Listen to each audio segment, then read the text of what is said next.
بسم اللہ الرحمن الرحیم۔ محترم ساتھیو، السلام علیکم۔ ام المومنین سیدہ عائشہ صدیقہ رضی اللہ تعالیٰ عنہ کی ذات اقدس پر اہل تشیع کی جانب سے طعن و تشنیع کے نشتر کیوں برسائے جاتے ہیں اور سیدہ عائشہ صدیقہ رضی اللہ تعالیٰ عنہ کو سخت تنقید کا نشانہ بنایا جاتا ہے، یہاں تک کہ کچھ شیعہ مؤاخذ میں ام المومنین حضرت عائشہ صدیقہ رضی اللہ تعالیٰ عنہ کو گالیاں بھی دی جاتی ہیں، جو کہ اہل تشیع کے آج کے مناقب میں اور محافظات میں بھی درج ہے۔ محترم ساتھیوں، آج کی ویڈیو میں ان حقائق اور واقعات پر روشنی ڈالنے کی پوری کوشش کریں گے کہ جن کی بنا پر ام المومنین سیدہ عائشہ صدیقہ رضی اللہ تعالی عنہ کی ذات اقدس پر اس طرح کے گھنونے الزامات لگائے جاتے ہیں، اور آخر وہ کیا وجہ تھی اور وہ حقائق کیا تھے جس کی بنا پر مسلمان ام المومنین زوجہ رسول صلی اللہ علیہ وآلہ وسلم حضرت عائشہ صدیقہ رضی اللہ تعالی عنہ کی ذات کے بارے میں شکوک و شبہات میں مبتلا ہوئے۔ زوجہ رسول ام المومنین حضرت عائشہ صدیقہ رضی اللہ تعالی عنہ بنت ابو بکر صدیق رضی اللہ تعالی عنہ نبی کریم صلی اللہ علیہ وآلہ وسلم کی سب سے لاڈلی اور چہیتی زوجہ محترمہ تھی، اور یہ انہی کو اعزاز حاصل تھا کہ نبی آخر الزمان صلی اللہ علیہ وآلہ وسلم کی تمام ازواج مطہرات میں یہ واحد زوجہ محترمہ تھیں جو کہ کنواری تھیں، ورنہ ان کے علاوہ نبی رحمت نبی کون و مکان صلی اللہ علیہ وآلہ وسلم نے جتنی بھی امہات المومنین سے نکاح فرمایا تھا وہ سب کی سب یا تو بیوہ تھیں یا طلاق یافتہ تھیں۔ ام المومنین حضرت عائشہ صدیقہ رضی اللہ تعالی عنہ کو ایک اعزاز یہ بھی حاصل ہے کہ اللہ تبارک و تعالی نے قرآن مجید کی آیات مقدسہ کے ذریعے ام المومنین حضرت عائشہ صدیقہ رضی اللہ تعالی عنہ کی پاک دامنی کی گواہی اس وقت دی جب کہ منافقین اور مشرکین مکہ نے ایک سوچی سمجھی سازش اور چال کے تحت ام المومنین حضرت عائشہ صدیقہ رضی اللہ تعالی عنہ کی کردار کشی کرنا چاہی تھی اور ان پر بدکاری کی تہمت لگائی تھی، جس کی وجہ سے ام المومنین حضرت عائشہ صدیقہ رضی اللہ تعالی عنہ بے پناہ صدمے سے اور غم اور دکھ سے نڈال ہو گئی تھیں، اور نبی رحمت صلی اللہ علیہ وآلہ وسلم کے قلب اطہر پر بھی صدمے کے اور رنج و غم کے پہاڑ ٹوٹ پڑے تھے، لیکن اللہ تبارک و تعالی نے قرآن مجید کی آیات مقدسہ کے ذریعے قیامت تک ام المومنین حضرت عائشہ صدیقہ رضی اللہ تعالی عنہ کی شان میں آیات مقدسہ نازل فرما کر نہ صرف ان کی پاک دامنی کی دلیل خود ارشاد فرما دی تھی، بلکہ رہتی دنیا تک حضرت عائشہ صدیقہ رضی اللہ تعالی عنہ کے رتبے کو بھی بلند اور بالا فرمایا تھا۔ محترم ساتھیوں، شیعہ مؤاخذ میں یہ بات بھی جا بجا بیان کی جاتی ہے کہ امام حسن علیہ السلام کی شہادت میں بھی حضرت عائشہ صدیقہ رضی اللہ تعالی عنہ کا ہاتھ تھا، اور یہی نہیں بلکہ جب مروان بن حکم بدبخت نے امام حسن مجتبیٰ ابن علی علیہ السلام کے لاشے پر اور ان کے جنازے پر تیر برسائے اور امام حسن علیہ السلام کی لاش کی بے حرمتی کی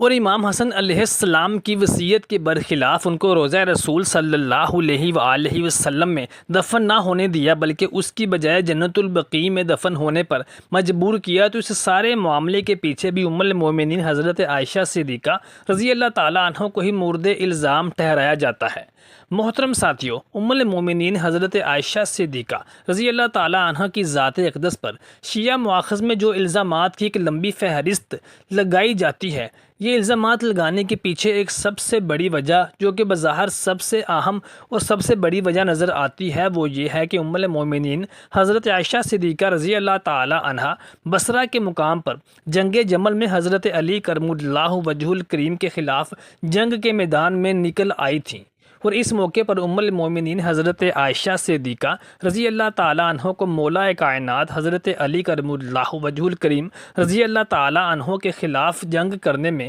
کچھ صحابہ کرام کا ہی ہاتھ تھا، جن کو اہل سنت و جماعت اجتہادی خطاب پر مانتے ہیں، اور ان صحابہ کرام علیہ اجمعین کو حضرت علی رضی اللہ تعالی عنہ کے خلاف لڑی جانے والی اس جنگ میں حق و باطل کا معرکہ قرار نہیں دیتے، بلکہ اس کو صحابہ کرام علیہ اجمعین کے درمیان ایک اجتہادی خطا قرار دیتے ہیں، جبکہ اہل تشیع کے مواخذ میں وہ صحابہ کرام جنہوں نے حضرت علی کرم اللہ وجہ الکریم رضی اللہ تعالی عنہ سے جنگ کی اور ام المومنین حضرت عائشہ صدیقہ رضی اللہ تعالی عنہ کو بھی خلیفہ وقت امیر المومنین حضرت علی ابن ابی طالب رضی اللہ تعالی عنہ کے خلاف ورغلایا اور ان کو جنگ کرنے پر اکسایا، وہ اسی زمرے میں حضرت عائشہ صدیقہ رضی اللہ تعالی عنہا پر بھی طعن و تشنیع کے نشتر برساتے ہوئے نظر آتے ہیں اور ان کو گالیاں دیتے ہوئے نظر آتے ہیں، جبکہ اگر صحیح اور مستند تاریخی حقائق کے تناظر میں دیکھا جائے تو امیر المومنین حضرت علی کرم اللہ وجہ الکریم اور ام المومنین حضرت عائشہ صدیقہ رضی اللہ تعالی عنہا کے درمیان ہونے والی اس جنگ، جس کو کہ جنگ جمل کا نام بھی دیا جاتا ہے، اس میں حضرت علی رضی اللہ تعالی عنہ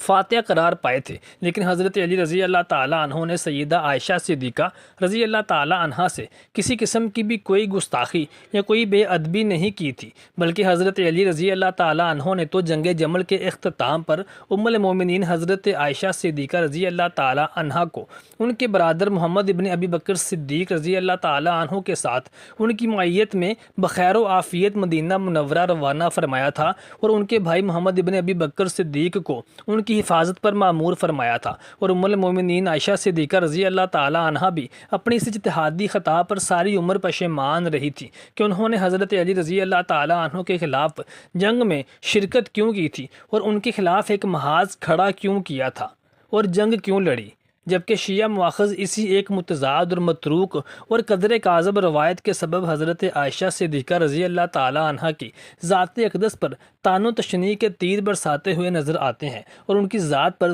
سب و شتم کرتے ہوئے نظر آتے ہیں، جبکہ حضرت عائشہ صدیقہ رضی اللہ تعالی عنہا کا مقام تو خود اللہ رب العزت نے قرآن مجید کی آیات مقدسہ کے ذریعے بلند فرمایا تھا، اور ان کی پاک دامنی کی اور کردار سازی کی گواہی اپنی مقدس آیات کے ذریعے ارشاد فرمائی تھی۔ پھر اہل تشیع کا ام المومنین حضرت عائشہ صدیقہ رضی اللہ تعالی عنہا کی ذات اقدس پر امام حسن ابن علی علیہ السلام کی شہادت کا الزام لگانا اور ان کی لاش کی بے حرمتی کرنے کا الزام لگایا جاتا ہے، کیونکہ حضرت عائشہ صدیقہ رضی اللہ تعالی عنہا نے امام حسن مجتبیٰ علیہ السلام کے والد گرامی امام علی علیہ السلام کے خلاف جنگ لڑی تھی، جیسا کہ ہم پہلے اوپر بیان کر چکے ہیں کہ حضرت عائشہ صدیقہ رضی اللہ تعالی عنہا خود ذاتی طور پر امیر المومنین حضرت علی رضی اللہ تعالی عنہ کے خلاف نہ تھیں، بلکہ جب حضرت علی رضی اللہ تعالی عنہ نے عثمان غنی رضی اللہ تعالی عنہ کی شہادت کے بعد منصب خلافت کو سنبھالا تو حضرت علی رضی اللہ تعالی عنہ قاتلین عثمان غنی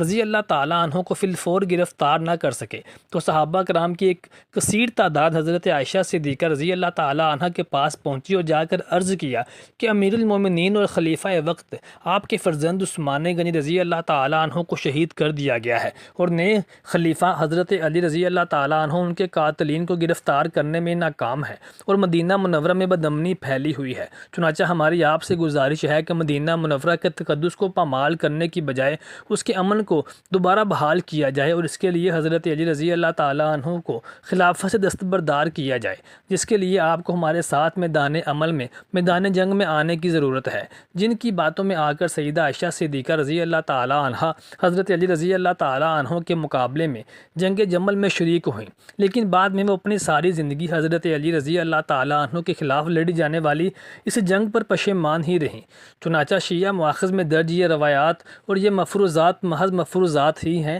ان میں کوئی صداقت نہیں ہے۔ اللہ تبارک و تعالیٰ سے دعا ہے کہ اللہ تبارک و تعالیٰ ہمیں نبی صلی اللہ علیہ وآلہ وسلم کے اہل و عیال، ان کے ازواج مطہرات اور نبی صلی اللہ علیہ وآلہ وسلم کے تمام صحابہ کرام اور صحابیات کا ادب بجا لانے کی اور ان کا تقدس بجا لانے کی توفیق عطا فرمائے۔ لبیک یا حسین۔